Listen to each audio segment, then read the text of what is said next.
The children এবং beta আয়োজিত job fair 2025। Job ফেয়ারের মূল উদ্দেশ্য হচ্ছে যাদের বয়স 18 থেকে 25 তাদেরকে আমরা ট্রেনিং প্রোগ্রামের মাধ্যমে তাদের এমপ্লয়ারের সাথে ইন্টারভিউর মাধ্যমে জব সংস্থানের আয়োজন করা। সেভ দ্য চিলড্রেন এবং বিটা এই প্রয়াসটা নিয়ে অনেকদিন ধরে কাজ করে যাচ্ছে। আমরা সারা দেশে গত 3 বছর যাবৎ প্রায় 16,200 যুবক যুবতীদের এই প্রকল্পটাতে ট্রেনিং দিয়েছি এবং এর প্রায় 70% ছেলে মেয়ে জবে অন্তর্ভুক্ত করতে পেরেছি। আলহামদুলিল্লাহ মোটামুটি ভালো হয়েছে।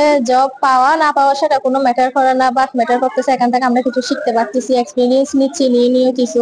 আয়োজনটা আসলে অনেক উপকার আসছে আমাদের জন্য। আমি এখানে আসছি সেভ দ্য চিলড্রেন ডোনার থেকে বিটা প্রতিষ্ঠান থেকে জব পেয়ার আসছি।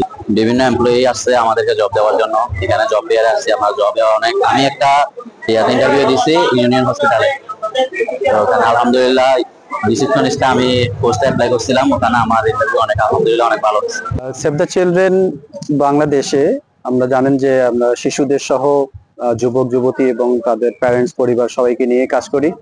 তো গত বছরের তুলনায় এবছর 2025-এও আমরা জব ফেয়ারের আয়োজন করেছি কক্সবাজারে, যেখান থেকে যারা তরুণ তরুণী এবং যারা যুবক যুবতী আছে, যারা বিভিন্ন প্রশিক্ষণ নিয়েছে আমাদের প্রকল্পের মাধ্যমে, তারা এই সুযোগটা পাচ্ছে যে একটা সরাসরি চাকরির সুযোগ পাচ্ছে। এখানে সরাসরি তারা ইন্টারভিউ দিচ্ছে।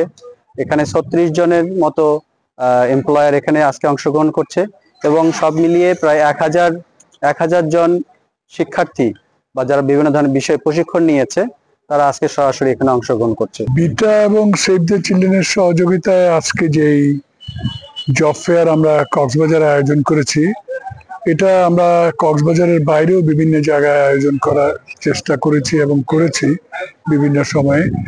এখানে যেটা আমরা সবচেয়ে বেশি গুরুত্ব দিই সেটা হচ্ছে যে আসলে তরুণদের এক ধরনের একটা চাকরি করার যে মানসিকতা আছে, সেই মানসিকতার মধ্যে যেন একটা পরিবর্তন আমরা আনতে পারি।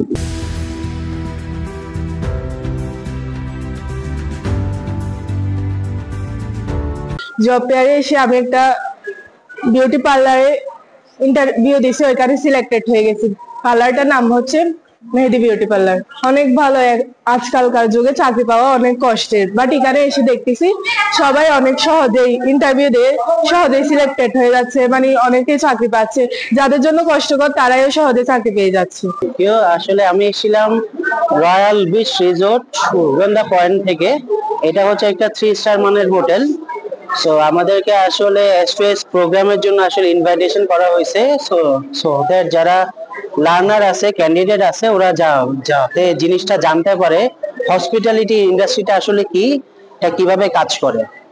আর বেসিক্যালি আমরা এখানে পার্টিসিপেট করার প্রধান কারণ হচ্ছে যে ওরা যাতে আজকে আসলে স্কিলটা বুঝতে পারে যে আমাদের হসপিটালিটি ইন্ডাস্ট্রি কতটা বড় এবং কক্সবাজারের জন্য কতটা ইম্পর্টেন্ট। বছর আগে যখন প্রতিষ্ঠান দিয়েছে তখন মোটামুটি আমরা ম্যান পাওয়ার নিয়ে একটা সমস্যা ফেস করতেছিলাম। তো এই প্রবলেমটার একটা সমাধান আমরা খুঁজে পাইছিলাম যখন সেভ দ্য চিলড্রেনের সাথে আমরা কাজ করছি অ্যাকচুয়ালি। সো প্রতি বছর আমি স্বপ্নের পক্ষ থেকে এখানে সিএচআর অ্যাওয়ার্ডে অনার্ড হই এবং এখনো পর্যন্ত আমরা ওনাদের সাথে কাজ করে যাচ্ছি। হোপফুলি আমরা সামনে আরো কাজ করব।